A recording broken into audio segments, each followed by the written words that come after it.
In today's episode, I'm going to tell you exactly what you need to do to make your mark in the multifamily industry. You want to be a maintenance man?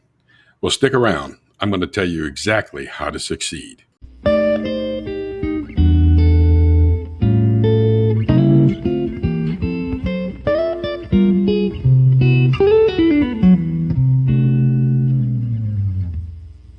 So, you want to be a maintenance man, right? Okay, well, I got a few things I could tell you about that. First thing you want to do, if you want to be in the maintenance trade, well, I think it's going to help that you have some kind of mechanical ability. If you don't know how to turn a screwdriver or know the difference between a straight head and a Phillips, this might not be the trade for you. So I'm just suggesting that get a little bit of knowledge behind you. I think the maintenance industry is it's very rewarding, and by that what I mean is that when you are out there fixing things, you get a sense of accomplishment for it or with it. And I think that's the reward that you get. You've made somebody happy. Remember, when you're in the apartment maintenance industry, you are working on people's homes. This is where they live. Now, granted, a lot of them live like pigs, and there's nothing you can do about that, but it's still their home. So if you can go in there and fix something for them that they want to be able to use, then you fixing it has definitely given you a sense of accomplishment. So you got that reward part of it. Also, if you want to succeed as being a maintenance man, there's certain things you need to do. First of all, you can't be scared to go out there and do things that you're not comfortable doing. You know, if you don't know how to replace a compressor on an air conditioner, first thing you want to do is follow along with somebody who is doing the work and watch and take notes mentally. And if you have to physically take notes, then you can do that too, so that you can reference back to that. But I think it's very important that you take note of what's going on in that process. And then later down the line, you don't have to be afraid to try it yourself. Hey, if you fail on certain things like that, you can start over and do it again. So you need to take risk and do things that you're not comfortable with in order to succeed. Be the guy that's always first in and last out.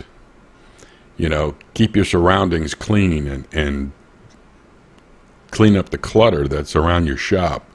You know, when you pull a motor out of a box to replace a fan motor on an air conditioner, that box it needs to get discarded. So you definitely want to discard that box and keep your shops clean. People notice things that you do. You know, if you go the extra step in doing your job, people notice that and they take note of it. And you know, when it comes time to be promoted, you're going to be first in line. So be sure to go the extra mile, take that extra step, and do the little things that need to be done in order to show people that you are responsible and that you care about your job. That's the biggest thing, is showing that you care about your job, and that being enthusiastic about doing things is going to go a long way with your supervisors.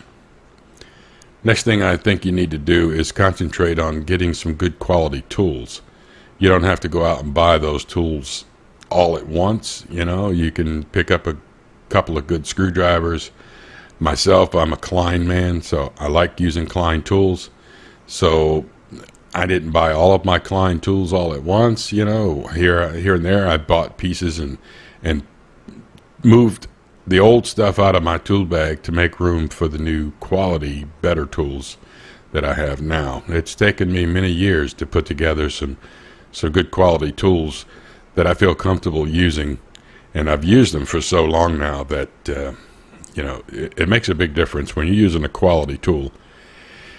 You know you got something good, and you can have these tools last you for many, many years. So take some effort in trying to invest in some good quality hand tools. And with that, we're going to expand a little bit more on a few things. So let's take a little break right now, and I'll be right back.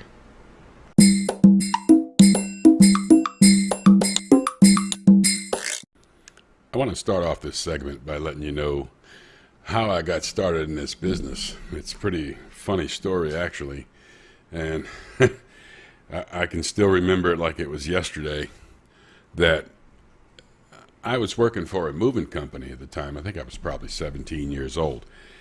And the moving company's business was kind of slumping. They were basically just getting started in that business. So there wasn't as much work to keep a full crew busy all the time. So I had gotten laid off. And I had the pleasure of having my own apartment at 17. Had a little, what they called at the time, an efficiency apartment. Now they've given it a better name and calling it a studio. Now that's really fancy, isn't it? But, it was my little apartment. I was proud of it, and I didn't want to lose it, and I definitely didn't want to move back in with mom and dad because I had had a taste of living on my own. And at that time, I was pretty stubborn and pig-headed, so I didn't really want to follow the rules that they had set. So I figured I'd go out on my own and do what I want. And I found out soon enough that you can do what you want, but you got to pay the bills in order to be able to do that. So, well, I found myself without a job and an apartment to pay for. And it turned out that the apartment community that I was living at needed a groundskeeper. Now, like I said, I was 17 years old, so I was a kid. I'm just a kid. So I had gone in and applied for the job. And, they kind of pushed me around a little bit and hem-hawed, you don't really know anything about the apartment industry. You haven't done this before and blah, blah, blah. And so I took the job. Well, I'm getting ahead of myself. I kept going back to the office and basically begging them to put me to work, give me the job, because I needed to work. And I didn't know how I was going to pay the rent. I didn't have any money coming in, didn't know how I was going to eat. So it was getting pretty tough. So, like I said, at least 2-3 times a week, I would go in there and beg them basically to give me that job. And after about a month, they finally relented and gave me the job. So I started out as a groundskeeper in the apartment industry at the age of 17. And it wasn't very long after I got that job that I was still doing grounds, but I would pick up a work order here and there and go take care of a work order. And this is like I was saying in the first segment.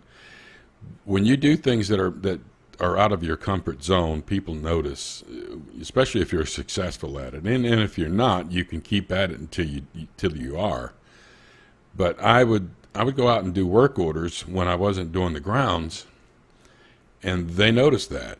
And it wasn't probably 3 to 4 months after I got that job that they had asked if I wanted to be a maintenance tech, just a general maintenance guy. I was doing little small work orders like light bulb replacements, and that's been so long ago now. But the little tedious jobs, the little small jobs that air conditioning heating guys don't really have time to do, but they need somebody to take care of the small stuff. If you can go glue a piece of laminate back on a countertop, or change out a light fixture, or just little things like that. So that's the stuff that I was doing. Also turning apartments.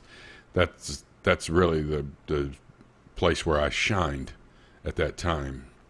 So as a maintenance tech now, after 4 months of starting into this industry, I started doing apartment turns and got really good at it, to the point where they were like, this is awesome. We've never had anybody turn an apartment like you do. And it's the attention to detail that I would take. I wouldn't cut corners on, let me get in here, get out, and be done with it and move on to the next project. If it took me an extra 10-15 minutes to caulk a bathtub the proper way, then, I took that time and I did it. And again, like I said, that kind of stuff is noticed, and it's noticed pretty quick, because when the resident moves into that apartment and they see the clean lines of your caulk, all your outlets are straight and clean, even down to the smallest detail of making sure the screws on your outlet plates and switch plates are all in the same direction, where you're not just turning them and you got one cockeyed to 2 o'clock and the next one's we're at 10. And I would always make sure that my screws the slots were turned straight up 12 and 6. That was just the mainstay. I got to be pretty anal about that, as a matter of fact. So, like I said, those little attentions to detail got me a lot of recognition, and it really made people's eyes light up and notice that, hey, Dan's doing a really good job for us here.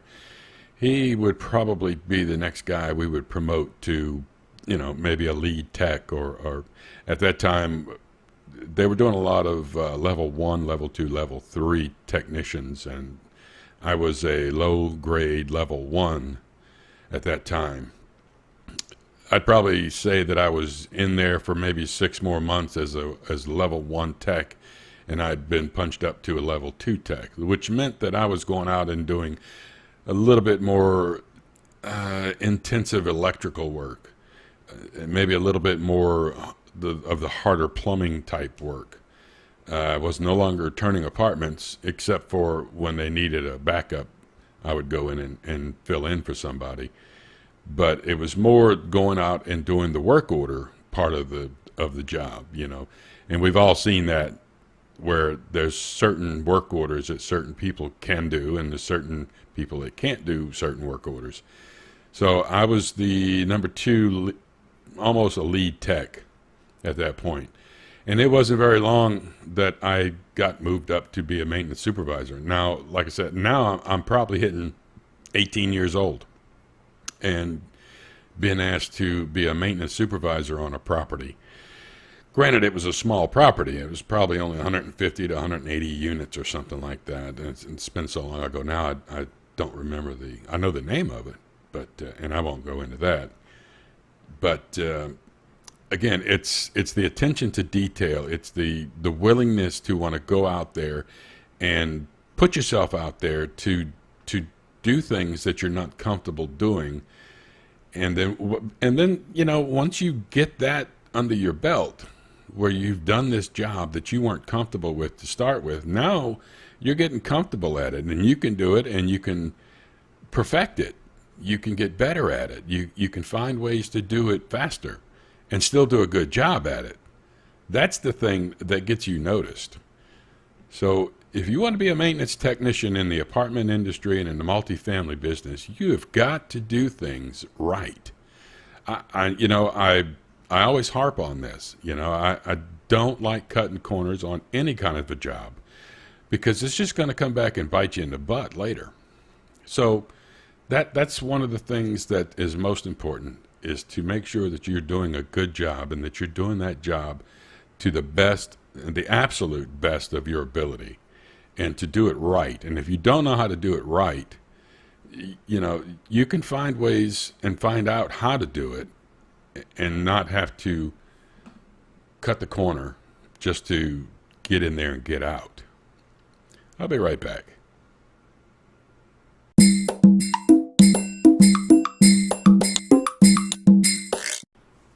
Welcome back. One of the things that I've talked about a couple times is doing things out of your comfort zone. And doing this podcast, and what I'm going to try to do is a weekly broadcast and a weekly show on different subjects and topics that I think I might gear this more towards the maintenance industry. I think that I've got a word that, and some things that I can teach people out there that are in this industry, or maybe just starting out, and they need some help in trying to figure out what they should do and how they should do things. So I may go that route, and hopefully I can help somebody. I have really harped on the fact that doing the job and doing it right is the only way to succeed. And it's amazing how much that is so true. Doing your job right and not taking shortcuts and cutting corners on projects that are going to come back at you, that you're going to have to go back into and redo. That's just not the way to succeed. If you want to succeed as a maintenance technician, and if you want to succeed in maintenance in this industry, you have got to do the job right. It's amazing how many people will notice that. And it may take some time. It's not going to happen overnight, but it's a career choice. And if this is what you have chosen to do for the rest of your life, then why not do it to the best of your ability?